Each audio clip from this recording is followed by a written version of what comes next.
Bonjour mesdames et messieurs et bienvenue dans ce flash d'information. Son Altesse la princesse Astrid de Belgique est arrivée hier en Côte d'Ivoire avec une forte délégation des 3 grandes régions de la Belgique. Elle a été accueillie à l'aéroport Félix Houphouët-Boigny par le vice-président ivoirien Daniel Kablan-Duncan.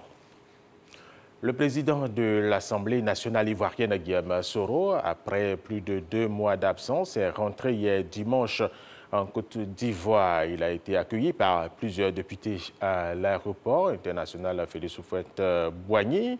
Il dit être de retour pour jouer sa partition à son poste au service de la Côte d'Ivoire.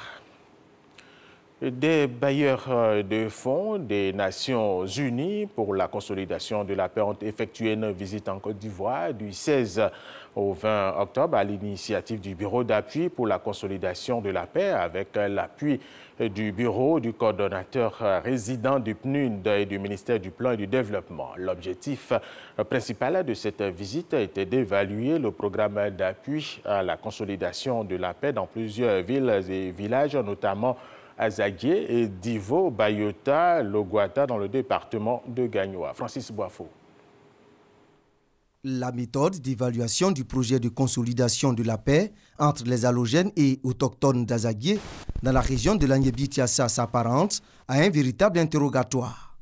Les bailleurs du Fonds des Nations Unies pour la consolidation de la paix ont voulu, par cette séance de travail, apprécier le niveau de collaboration entre les différentes communautés après les affrontements d'il y a plus de 10 mois. Tout est parti du corridor d'Azaguié entre les commerçantes. Vraiment, il n'y a plus de palabres. Nous parlons, on va à les cérémonies à Baie, les abeilles viennent à nos cérémonies. Vraiment, ça va. On s'attend, les enfants vont aller à l'école en paix. Moi, je peux aller au champ en paix, tout le monde est en paix. La paix également à Divo, Bayota et Loguata, à l'ouest de la Côte d'Ivoire, après des mois de tension dus aux élections présidentielles et locales. La délégation du système des Nations Unies est allée s'informer sur la stratégie adoptée par les autorités de la région pour réconcilier les populations. C'est que le PNUD et ses partenaires accompagnent l'État dans le processus de réconciliation à travers des projets pilotes. La paix est revenue, les gens se parlent, donc on a amorcé quelque chose. Ça prend du temps.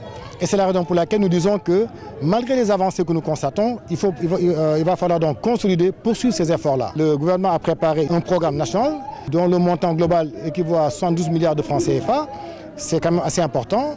Nous sommes en train de voir comment accompagner le gouvernement dans la mobilisation de ressources auprès des partenaires. Les élus locaux appellent à une conjugaison des efforts pour consolider la paix dans les villes et villages. À l'endroit des fonctionnaires, des cadres de cette région qui viennent, qui descendent dans les villages, pour nous aider, le conseil régional seul ne peut pas tout faire. Surtout, faire passer le message de paix.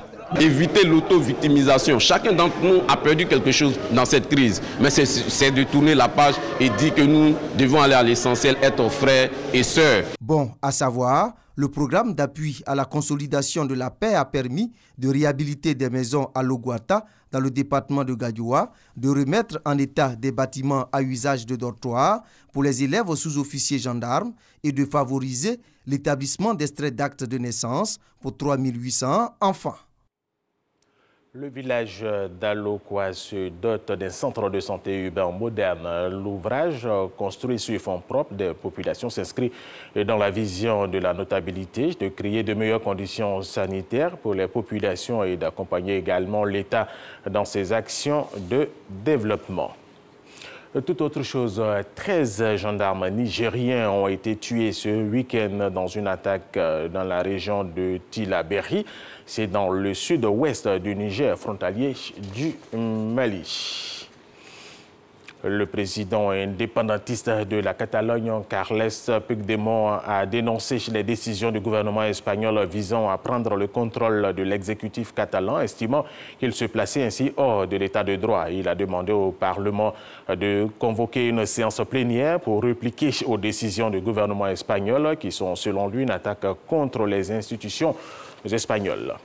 Et nous terminons avec cette information. Au Japon, la coalition menée par le parti du Premier ministre japonais Shinzo Abe a remporté hier dimanche les 2 tiers des sièges de la Chambre basse du Parlement La coalition formée par le Parti libéral-démocrate de Shinzo Abe et le Parti Komeito a remporté au moins 310 des 465 sièges lors des élections législatives. Après cette large victoire, le Premier ministre japonais Shinzo Abe s'est engagé à se montrer ferme envers la Corée du Nord en mettant en place une forte diplomatie.